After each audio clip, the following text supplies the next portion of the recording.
1, 2, 3. Vendredi 30 août, 19h25. Qu'il soit 19h25, ça n'a pas une grande importance, mais on est à la fin du mois d'août.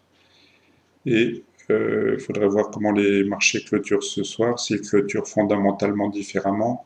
Je voulais faire un petit point pour exprimer les éléments en cause ce soir.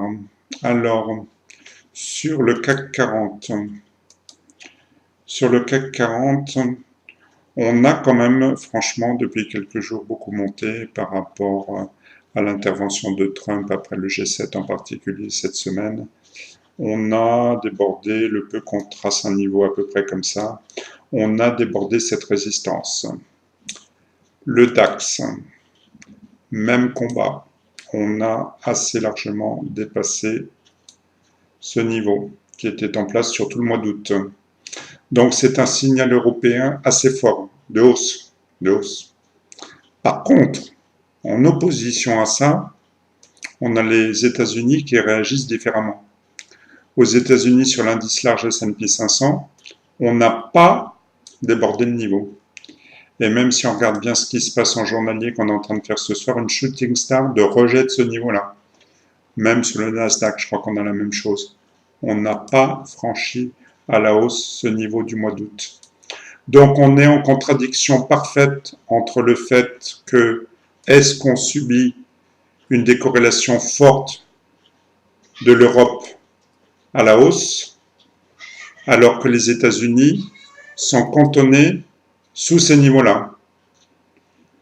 Donc, on peut avoir tendance à couper sur l'Europe ces protections à la baisse que j'avais conseillées, et on peut imaginer une poursuite de la hausse. Par contre, si les États-Unis faiblissent sur ce niveau-là, l'Europe ne tiendra pas. Donc, c'est un peu un dilemme. C'est un peu un dilemme de savoir ce qu'il faut qu'il se passe, ce qui va se passer. Je note ce soir en daily une shooting star importante, le peu que les marchés finissent comme ça ce soir, aussi bien sur le S&P 500 que sur le mini Nasdaq. Je parle du mini Nasdaq parce que c'est le futur.